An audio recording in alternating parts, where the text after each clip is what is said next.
Tonight on Asean Newsroom, the weekly cabinet has approved flood prevention projects worth a total of 24.8 billion baht, while Thai Prime Minister heads to Japan to boost investors' confidence after the major floods. Opposition leader Aung San Suu Kyi ended a campaign trip to Myanmar's capital with a reassurance to the military that she seeks no confrontation with it. The Israeli Prime Minister is vigorously asserting his country's right to defend itself against an Iranian nuclear threat, as it would be a threat to his country and the rest of the world. Thousands of residents in southern parts of Australia's New South Wales state are bracing themselves for the largest floods to hit the region in 40 years. Coming up, the latest news from around the world and stories that matter in the Southeast Asia. With Sathapat Pathong and Wichitra Duangdi, this is ASEAN Newsroom.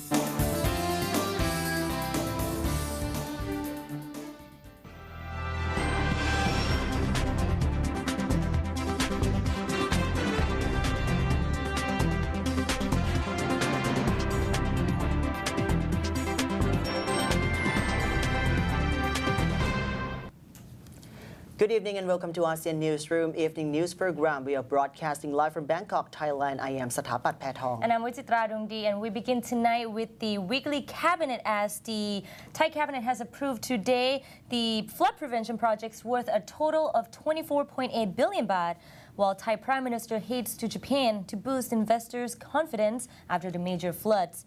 Science and Environment Minister Prasop Surasawadi said the cabinet today approved a total of 246 flood prevention and related projects worth a combined of 24.8 billion baht out of the 350 billion baht budget earmarked in the emergency decree. Among the key projects are flood barriers for northern Bangkok to protect Don Mueang Airport, Rangsit, and other economically important areas, which were heavily flooded late last year.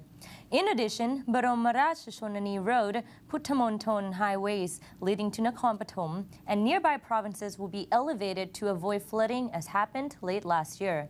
He said these projects will ensure that Bangkok and its peripherals will be safe from inundation, as provinces north of Ayutthaya will be used as water-holding areas where the monkey sheiks.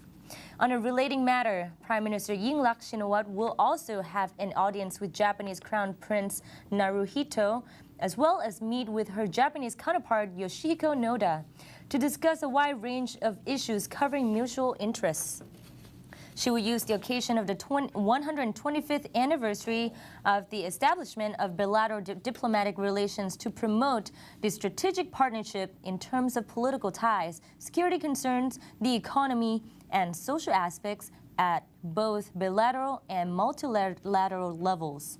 The focus will be on measures supporting the development of linkages between ASEAN and Japan, as well as Mekong sub-region connectivity, especially regarding the rehabilitation of the economies of both countries, as both were impacted by natural disasters last year. The Prime Minister's 4-day Japan visit aimed at strengthening bilateral ties and revive Japanese investor confidence in Thailand after last year's flood crisis.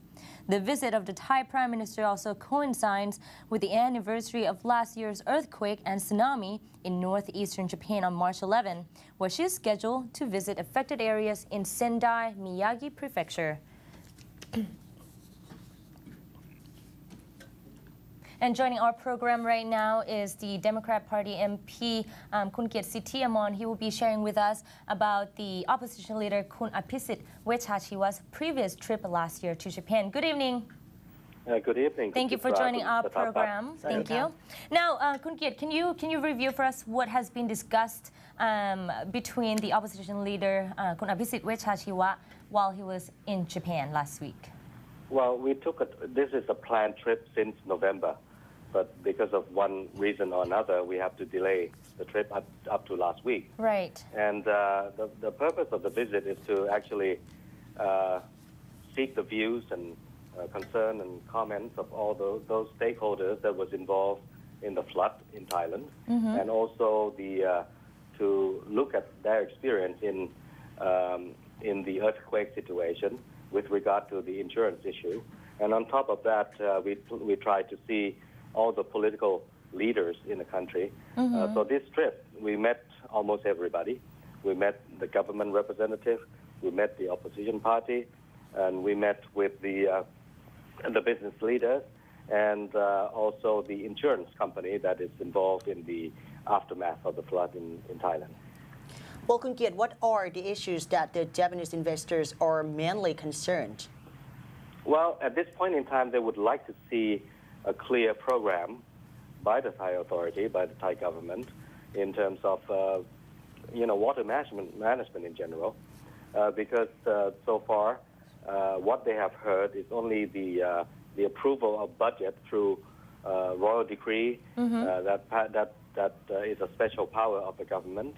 They know the amount, but they don't really know what sort of things they're going to be spending money on. They've heard about the dikes construction in some of the industrial estate already affected by the flood last year, but not all of them are ready for the implementation of this program. So there's still a lot of ongoing unclear certainties with regard to the government measures, and water management in general. Basically, the question is, can they be confident that this year there won't be another flood like last year? Right. Now, I'm going to ask you this still. So since the cabinet has approved a total budget of over 24 billion baht today for the flood prevention program, do you think, in your opinion, can the government regain once again the confidence among the Japanese investors? Well, it's almost like if you compare yourself, you got a credit line from the bank. Right. And they need to know how you want to spend your money and generate that confidence that the flood situation like last year would not recur. Well, that's the whole situation. At this point in time, they may approve 200 some odd projects amounting to 24 billion. But does it mean that this year there won't be another major flood like last year? Because I think there are lots of people that we have met that felt that the major flood that we have last year is not just phenomenal, is natural phenomena. There is also the management issues. There is also the monitoring issues and water management issues. So you need both the hardware and the software to actually assure people that flood management is properly taken care of by the professionals, and we have all the facilities and the people that have the know-how. And in addition to those issues that you previously mentioned, are there other things that the government should do to boost the confidence among the investors? Well, I think the government will be there this week. It depends on what they bring along with them. If there is a clear program, for the moment, if you understand what I'm saying, that they have the money, people are anxious to know what they're going to spend the money on. If they can be clear on that, and with that with the plan that they will present to the investors, and the investor feel that, okay, they know what they're talking about, they will build the facilities, and they have all the skills to tackle this, flood or water management, they will be confident. But if the government fail to actually reiterate or provide sufficient data to assure them, there will not be enough confidence. Kun Kiet, overall, though, would you say that the meeting went well between Kun Abhisit and the Japanese counterparts, officials, as well as will the Democrat Party playing any role in terms of boosting the ties between the two countries?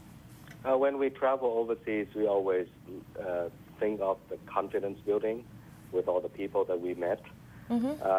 So we try to do our best as far as Democrat Party is concerned.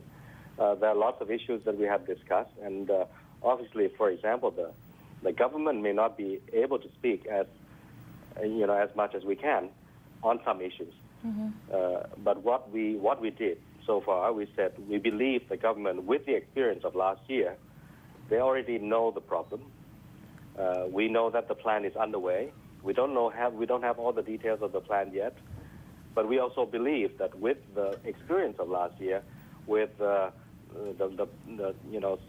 of the plans that we know, it shows clearly that the government started to understand where the problems are, and they're tackling this problem. So what's left is for the government to explain to them and reiterate to them what sort of assurance they can provide to the investors. And this is not just applicable to the Japanese investor, but it's also to the Thai investors and other Thai and foreign investors in general too. Well, Kun Kiet Sithiamon, thank you so much for taking your time sharing about the details about last week's trip with us. You're welcome. Thank you. And still with our national headline, according to the Culture Minister, a cabinet reshuffle could take place when a 5-year political ban against 111 former Thai executives expires by the end of this May. Culture Minister Sukumon Kunpluem, the wife of one of the banned politicians, Sontaya Kunpluem, revealed that there is likely to be a reshuffle as many experienced and knowledgeable politicians are among those in the banned group. The minister, who represents the coalition Palang Chon Party, said there was talk that Sontaya might replace her once the ban is lifted on May the 30th of this year. She also stated that Sontaya was heavily involved in politics, so it is likely that he will get a ministerial post. But if Palang Chon wants her to continue as the culture minister, she would be glad to.